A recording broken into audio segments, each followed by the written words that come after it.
Well, hey there, Mama, and welcome back to the Moms Overcoming Overwhelm podcast, episode 76. I'm Emily McDermott, and I am here beside you on this journey as we work together to declutter your home, head, and heart. Well, for those of you in the United States, happy Thanksgiving. I said this on Tuesday, but I am so thankful and grateful for each and every one of you. I really appreciate the opportunity to share what I've learned with all of you. I hope that if you've been listening to one episode or all 76, that you have learned some things as well. And if you're not already with us in the free Facebook group, come on over to tinyurl.com/moms overcoming overwhelm, where we are doing decluttering challenges, 15 minutes a day for 3 or 5 days. People are making amazing progress there, and I cannot wait to see you. Well, today I have a very special guest, and it is Elizabeth Andreyevskiy. I hope, Elizabeth, that I'm saying it right. I totally second guess myself every time with her last name, but she is very kind and a great friend and mentor. I know she will forgive me. But Elizabeth, she is a stress coach for Christian moms and is the host of the Emotionally Healthy Legacy podcast, also a mom of 4, 3 boys and a girl. And Elizabeth is super passionate about mental health, emotional wellness, and motherhood, and she supports stressed Christian moms in overcoming anger and embracing emotional stability, empowering them to leave an emotionally healthy legacy for their children's lives. And today we're talking about her best tips about how we can improve our emotional resilience, our stress resilience, to stop being an angry mom, to deal with the mom rage, which is a real thing that you might be experiencing. And I never really thought I was angry until I became a mom. It's been a huge journey for me personally. I love talking to Elizabeth about her journey and also these really practical steps that you can take. And also, if you are a highly sensitive person like I am, and also Elizabeth, we have some tips having to do with how we can reduce the amount of stimulation going on so that we can truly rest and restore rather than, for example, escaping onto our phones. So I hope that you have a wonderful time listening to this interview. And without further ado, go ahead and prepare yourselves for a wonderful conversation with my friend, Elizabeth Andreyevskiy. Hey there, Mama. Are you tired of all the stuff crowding your home, calendar, and mind? Do you wish you could say goodbye to the endless to-do list running around in your head? Want to declutter but don't know where to start? You're in the right place. Welcome to Moms Overcoming Overwhelm, where you will find proven and practical solutions to declutter your home, head, and heart. Hi, I'm Emily, a wife, boy mom, and simplicity seeker. I struggled to get pregnant and felt overwhelmed until I discovered decluttering could create the physical and emotional space I needed to become a mom. Now, 2 kids later, I've transformed my life and motherhood by developing simple systems around decluttering, capsule wardrobes, kid stuff, cleaning and tidying, meal planning, time management, and more, and I can't wait to share them with you. If you're ready to reclaim the time and energy you crave, be present with your kids, and finally enjoy the life and motherhood you so deserve, let's kick overwhelm to the curb, shall we? Grab your lukewarm coffee, your notebook and pen, and clear up some counter space. Let's do this. Well, Elizabeth, thank you so much for coming on the Moms Overcoming Overwhelm podcast. I am extremely excited to talk to you today. Yay, I'm so excited to chat with you too. Yay. Okay, so I would love it if you could introduce yourself to my audience, a little about you, your family, kind of how you serve moms, because I know every single person listening is going to be like, oh, I have been looking for Elizabeth all my life. Aw. And also, at least through my motherhood. And also, Yeah. when you're not doing all those things, how you like to spend your quote unquote free time, which we're laughing because we're recording this in the summer where it's hard to have any free time at all with all these kids around us. So I Yes. will love it if you could introduce yourself. So I'm Elizabeth. I am 34 years old. I live in Florida, North Florida. My husband and I have been married for 14 years, and we have 4 kiddos, 3 boys and a toddler girl, who's 2 right now. And she's a little fireball. She gets into everything. She climbs the counters. She opens the fridge. She runs outside if the door is unlocked and across the street. She is keeps me on my toes all day long when she's awake. And thankfully, she still naps because I don't know what I would do if she didn't. So that's a little bit about me. I am a stress coach for Christian moms who struggle with specifically anger and with big emotions, and they feel like they're stressed out, overwhelmed, frustrated, and maybe yelling and screaming at their kids often. That is the area I specialize in. And how I got on this journey was that I was struggling myself when I had three kids, three boys, and my youngest was 2 at that time, and I felt like I was constantly putting out fires all day long, which is relatable to my 2-year-old right now. He was a little bit more feisty than my older two, and I felt like I was kind of failing at motherhood. And I think you're really outnumbered when you have three kids, three boys that are active and loud. One is hard, add another one. And my husband at that time, he was working a lot. So it was a lot of it fell on me. And I felt like I was just constantly failing and just reactive to my life all day long. And a friend of mine introduced me to an influencer, Ali Kasaza, and she taught on decluttering. And that was something that I started out with to kind of make some changes in my life. And I felt lighter and things felt better. And then she was selling a course on Unburdened. And it was all about kind of decluttering your life in a sense and your schedule and creating rhythms and routines that support you. So things become more automatic in your house, how they run. So you don't have to take as much brain space and just kind of organizing the back end of your life, I would say. And it was really, really helpful for me. And one of the things that I learned was that if I prioritize myself, I will show up as a better mom. And I started doing something that I haven't done before. I started getting up in the mornings before my kids. I had 3 young kids that slept through the night. I had no excuse not to. They went to bed at 7. And I would get up before my kids in the mornings, and I would use that time to connect with God, to create some healthy habits of moving my body. Sometimes I would journal, sometimes I would just sit in silence, and almost like creating that rhythm for my days every day to fill my cup first thing in the morning. And I noticed a humongous change in how I was showing up as a mom. I was way more calmer and patient and responsive with my kids. I wasn't as reactive to my days. Everything felt lighter and easier. And then COVID hit, and then everybody's home all the time. And I still felt like I was able to keep my sanity. Granted, I was going to counseling at that time, parenting counseling, and it was teaching me about emotional regulation and all the tools. And I felt like once I started to support myself daily, like on a regular basis, not waiting until it was running on empty and my cup was empty, daily filling it up, I was able to implement the tools I was learning into emotional regulation, staying calm and grounded, and deep breathing, and all those things that when it comes to managing your own emotions. So that's kind of like how my journey started. Mm-hmm. And the other question you asked me, remind me what it was. What you like to do when you're not momming and coaching and all those other things.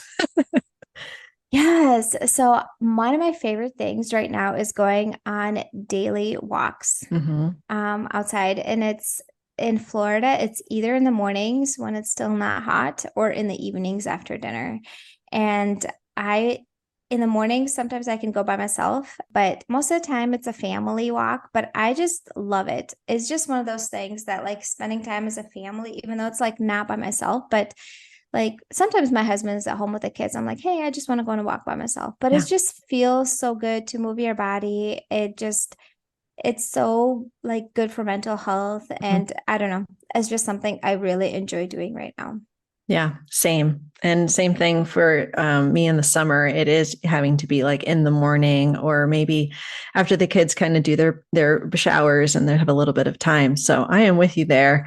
And I know that you spoke a little bit about this as far as like the catalyst for you making that change. And one of the things you and I have in common that I've spoke on the podcast about before is being a highly sensitive person. And I didn't at the time, when I first became a mom, have a sense of what that meant. I didn't really understand why I was so angry, why I felt so overstimulated and overwhelmed and everything. And I guess I'm curious to know, like, when you started realizing, okay, I'm decluttering my home, I'm developing these rhythms, I'm understanding how to fill my cup. How did you start to connect the dots with like emotional regulation and then also being able to calm like your nervous system and some of the things that you teach that have become foundational for you? Like, what did you start with to say, okay, I don't want to be reactive anymore. I don't want to be yelling at my kids anymore. I don't want to be angry. You and I were talking about like, we never knew we were angry until we became moms. So where does someone like start? Where did you start with that emotional regulation, calming of the nervous system? That's a great question. So, in my story, it started with my morning routine. And that is something I do teach, and I encourage moms to create some sort of pocket of stillness and quiet in the mornings before you jump into the day. When you wake up, your stress hormone is at its highest. And if the first thing you do is pick up your phone and you start scrolling, it raises your cortisol levels. And if you just take some time to yourself in the morning and just even go wash your face, go use the restroom, and just like go sit down on the couch and just sit there with your eyes closed and just say a few things that you're grateful for. Just say a prayer and just say, God, I invite you to be part of this day with me. Like, give me the wisdom to respond well to my kids and just even say, this is going to be a good day. Like, Yeah. I am loving and compassionate to my children. I am nurturing. I am understanding. Like, I am productive. Just say these things over yourself that are life giving, right? Because, like, if you say it's going to be a crappy day, you're going to notice all the things that are going wrong. Versus if you tell yourself it's going to be an amazing day today, I get to be intentional with my kids and spend time with them.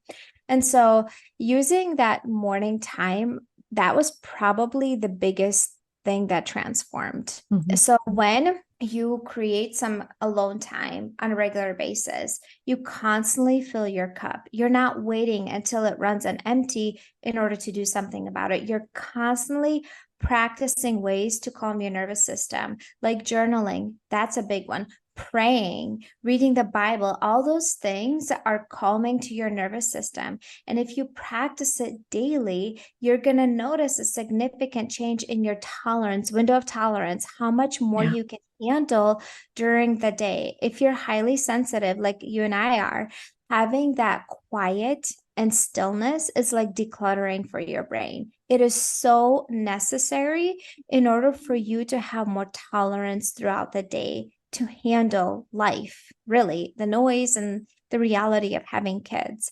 And so I would say, like, for me, that was the biggest thing is creating pockets of stillness and Yeah. quiet daily. Like, I'm not joking, like daily. Right now, if I skip a morning and have no alone time and I just jump into my day, I feel it. I feel it. Mhm. I really feel like I'm reactive to my day versus having even like 10, 15 minutes to myself. Yeah. Yeah. What do you? And I was just going to say, like, the concept of building emotional resilience. That's really what you're saying. You need to be able to have the capacity to handle. And I listened to one of your episodes about noise and overstimulation, and that is a huge thing for me. The noise. And if I'm getting really close to the time of my cycle, I just will start bursting into tears, just with loud noises in itself. So if I don't set myself up for success at the beginning of the day, like you said, and I think it's so important, and I know you speak to this, that time on our phone is not what we want because that is actually raising, like you said, the cortisol levels and it is overstimulating us more. So a mom just joined my group. She says, I feel overstimulated by my kids and I find myself escaping on my phone to cope. And what you're saying is silence and time by yourself. That does not mean scrolling. That does not mean the Netflix. It doesn't mean anything on your phone. I know I didn't prep you for this, but could you speak a little bit to that specifically about how moms especially we're using our phones to escape and why you are so adamant about having that silence be, I guess, in this case, phone free? Can you talk a little bit about that? Yeah, Yes. Oh my gosh. I totally relate with that because that, I think in our generation, it is so common. We started like being introduced like last 10 years to iPhones and social media as we became moms. And it is so common to just want to go to your phone and escape the reality because it's so uncomfortable feeling overstimulated. You feel yucky internally, you feel frustrated, and you just want to escape that feeling. And the phone and social media gives you that quick dopamine rush, right? Like for a second, it makes you feel better. But what happens afterwards? You feel more frustrated Yeah. and agitated by your kids. So what it does, it actually increases your stress hormone instead of calming your nervous system. So one of the biggest tips I would tell you is put your phone in it. First of all, turn off all notifications on it, Yeah. period. That is like the number one thing that you will notice such a huge impact with feeling overstimulated. Turn off all notifications. The only notifications I have is when I get a phone call and when my husband or my mom texts me. That's it. I have absolutely no vibration, no dings, nothing on my home screen, nothing until I open my phone. And let's say I don't have social media right now, but if I open the Instagram app, then I see Yeah. notifications. No circle, nothing. Because the reality is, if your kids will need you, they're having a hard moment, and you keep hearing notifications from a group text, you're going to be pulled in multiple different directions. That's overstimulation. That creates more overwhelm. So that is one thing. The other thing is like, I am so intentional with putting my phone down. Like, I decided that I am an intentional mom. It's a decision that you can start making today. Like, I get to decide that this is who I am now, and it becomes part of my identity as a mom. Yeah. Is I am intentional. I'm intentional with my time. I am intentional. If you need to, speak that over yourself in front of the mirror. I am an intentional mom. I'm intentional with my time. I'm intentional with my words. I'm intentional with my habits. I am intentional. And an intentional mom, how would she act around her phone? Mhm. Right? She would put it away because it's distracting her from reality of her kids. And so with me, when I feel overstimulated with my kids, I, depending on the day, sometimes I can send them outside if they're getting along pretty well and be like, go jump on the trampoline. I live in Florida, so it's nice most of the year. I will send them outside. Sometimes, if it's not nice outside, I will turn on screens for Mhm. them for my own sanity. Yeah. And I will leave my phone in the kitchen and I will go into my room and I will lay down on my bed and close my eyes and just lay there for 5 to 10 minutes. Nothing, no stimulation, no scrolling, nothing. I had to do that yesterday. I came from church after hanging out with people and talking to people and just like having communication. Like, I came home, I'm like, I need a moment. I told my husband, I'm like, please be with the kids for a little bit. I just literally need 5 minutes to just lay on my bed, on my pillow with my eyes closed, no stimulation. I had that moment. I was able to walk out there and like be myself again because I calmed my nervous system. Just take some deep breaths, like no stimulation. If you're highly sensitive, it's a must. Oh, definitely. That's so helpful because I think that when we look at our phone as like when you're talking about putting it away, that you're putting it in its proper place, right? What is its proper place in our lives? Like if I'm an intentional mom, the proper place is not that it's with me all the time. I can put it down because it is not as important as the other things. And like you said, the distraction and the pulling of our attention, we don't need more things to distract us. We have kids. They are very helpful at pulling us, literally, or also pulling our attention to different things. And I know that this is incredibly helpful just as far as like how to build our window, our capacity, like you said, and then also our emotional resilience. And besides, I guess, phones and notifications and not kind of having that intentional time in the morning, are there other kind of like bad habits or habits we should sort of steer clear of in order to make sure that we're not being overreactive, impatient, and angry? What would you recommend to the mom that's like, oh, yes, I am running on empty. I need to change some of these things. What would you say are the things you need to change? Yes. So, you had such a great episode with Rachel, I believe, on Mm-hmm. stress, and you guys talked about sleep and the Yeah. importance of sleeping and eating meals. Like if you're sleep deprived and you're hungry, you're going to be hangry and reactive. Like it's Mm-hmm. just, especially if you're highly sensitive, it's like 100%. No matter how much emotional regulation tolerance you have, if you're running an empty on those areas, those are basic needs that absolutely need to be met. They were created by God. Like you need rest, you need sleep, and you need to nourish your body in order for your brain to have more focus on emotional regulation. Because if you're sleep deprived and tired, all your brain can think is like, I feel tired, I am hungry, I feel hungry. It's focusing on the unmet needs. So those are like habits that moms oftentimes like they might scroll on their phones late at night and to escape their day. Again, another habit, put your phone in a different part of the house when you go to sleep. If I have my phone next to me when I fall asleep, 100% I will scroll on it way later than I should. Like I intentionally created a habit. I put my phone in my bathroom on a charger. It's not next to me. I do that. I started this a couple years ago. I do it on purpose. And once in a while, I'll still take it to me with me in the bed. I did that like a week ago. And guess what? I scrolled for a whole hour. I could have slept, like for Mm-hmm.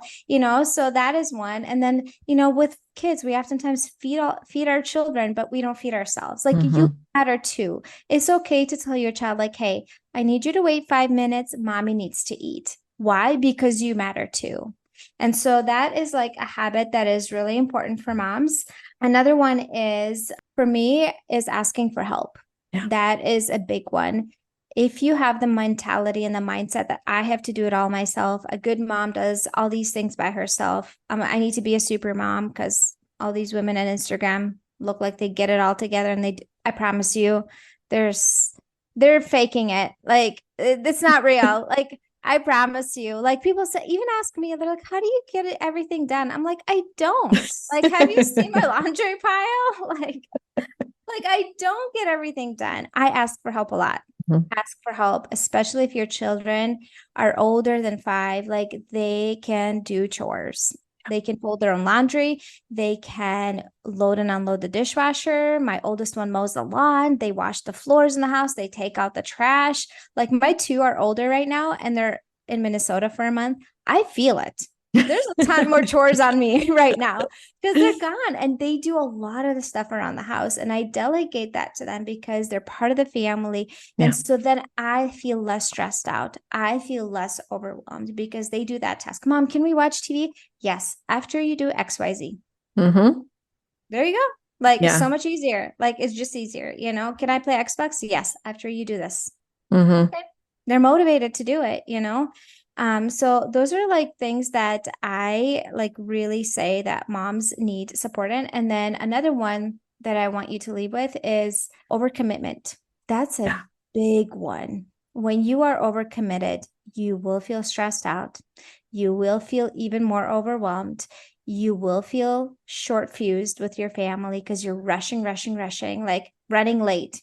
Mm-hmm. Anybody lose their cool? Like I think everybody, like at some point, like, and if you're overcommitted, you're gonna end up rushing late quickly, right? Yeah. All the time because you have so much on your schedule. Like you need to have several days a week where you're just home. Like I'm highly sensitive. I naturally get overstimulated, overwhelmed quickly, and stressed out quickly. That's my natural tendency. So guess what? I can do 2 days a week, maybe 3 in the evenings where we're out of the house. I have to have evenings at home to Yeah. decompress, to wind down. Like I do not do well when we go, go, go, rush, rush, rush. If I have a thing going on for the day, it's the one thing. Like today, I have my podcast recording. I'm Mm-hmm. not going grocery shopping. I'm not having a play date as well today. Like I have one main thing for the day. So then I have space on the other parts of my day to have life happen, Yeah. right? And just even like have room to decompress. Because if you have no space to decompress, you are overwhelmed and overreacted. You need that time to calm your nervous system and to feel less reactive. When you're stressed out, you're overwhelmed, your nervous system is overloaded, and it doesn't have the capacity to emotionally regulate. Mm-hmm. And that's why you're short fused. It's not because you're a bad mom, it's because you're struggling. Yeah. I feel that very much because I am not friendly if we're running late. And also, just as far as like my kids will notice and how I am if I am rushing them from thing to thing to thing. And it is so easy, especially in American culture, to like have kids doing a million activities and just taking them from thing to thing to thing. And I just refuse to do that. Now, right now, my kids were doing swim lessons and that's it. And I am a little bit concerned, honestly, for when they're getting older and there's all these opportunities for the different sports and clubs and whatever, because I need to not be rushing around everywhere. And I also want to show them and model to them why it's important for us to have margin in our schedules and to not overcommit, because that is not a good talk about emotionally healthy legacy. The name of your podcast. The legacy I want to leave is one where they recognize it's important to just be at home with family. You know, we have dinner together in our home like 99% of the days. And I really want to keep it that way. It's important to me. That's our family value, but that's not the culture that's around us. So it's really looking at like, I recognize that this is countercultural, but this is what I need in order to show up how we want to show up, right, as moms. And so those are incredibly helpful. Thank you. Good reminders for me as well. And I would say, is there anything else, again, as far as like habits or anything else you want to share before we wrap up? I wanted to leave your listeners with this quote that I have said many times, but I will leave it with them as well. Nobody benefits when you're running on empty, and nobody suffers when you take care of yourself as a mom. Yeah. We oftentimes feel like it's selfish to take time for ourselves. And I would challenge you is to think about, well, how do you show up when you're run down, burnout, overwhelmed? You feel resentful, bitter, easily agitated, frustrated. And how does it affect your relationship with your kids?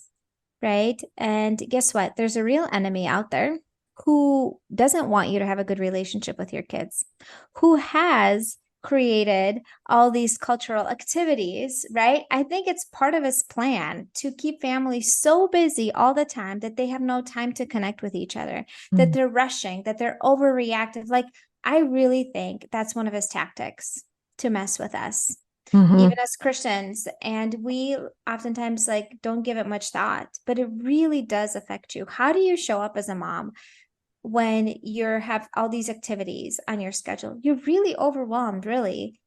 And then you're short with your kids, you're short with your spouse, you have no time to connect with them. You are agitated, disrespectful, and like just unpleasant to be around. And I don't want that memory for my kids about me. Like, I want them to remember family dinners and Yeah. family walks. And you're right. I kind of like feel a little bit more concerned that my kids are growing up. My oldest son's like, I want to play football. And we have to like really think about it like, okay, how much time is it going to take out of our schedule? Yeah. And are we ready to commit to that? And in the long run, what benefits and like the things that it's taking away from us, are we ready to devote the time that it takes and the energy and the commitment? Is this a right season? Because my husband, his schedule is flexible. This might be a good season. But a couple years ago, it would not be, because I had a brand new baby and I had a C-section and my son asked for it. And I'm like, I'm sorry, buddy. We have to say no, just because it's not the right season. So I would really encourage you like to look at like, what are your priorities for this season? Is it serving your family? Is it life-giving to your family? Or is it draining and sucking the life out of you and contributing to you feeling overreactive and then feeling all the mom guilt, right? Like, Yeah. and the shame that you're the worst mom in the world. So like, it's this Yes. whole cycle, and there's hope for you, my friend. It's possible to not feel stuck in here anymore. That's why we have support. Emily has support for you if this is what you need help with. I have support for you if this is what you struggle with. Like, there are moms that walked ahead of you that've been through this, and they have learned a little bit, maybe more, and they can support you and guide you through the struggles and the mental blocks that come with it. Yes. Thank you. Very true. And with that in mind, I would love it if you could tell everyone how to connect with you. And I know that they are going to want to find you and listen to you and grab all your goodies and all the things. So can you share that, please? Yes. So I have a podcast called Emotionally Healthy Legacy. And it's all the topics we talked about here: burnout, overwhelm, stress, and all the things in motherhood, and giving you lots of tools and tips over there with also great guests as well as solo episodes. And then I have a free resource for your listeners. It's at emotionallyhealthylegacy.com/moms overcoming overwhelm. And it's 5 ways to calm down when you are feeling triggered. Which I need pretty much every day. So I will make sure to link that in the show notes. And Elizabeth, thank you so much for your time. Thank you for being on the show. It just really was such a pleasure getting to talk and learn a little bit more from you. You're welcome. Thank you so much for having me. If you like today's podcast, here's what you can do. Just take 30 seconds to leave me a review. I know you're a busy mama. You're overwhelmed, in fact, but 30 seconds of your day makes such an impact. I'll be blessed by your words. They'll definitely make my day. And who knows, you might be entered for this month's giveaway. In Apple Podcasts, scroll down to write a review. Thanks so much for your time. I'm so grateful for you.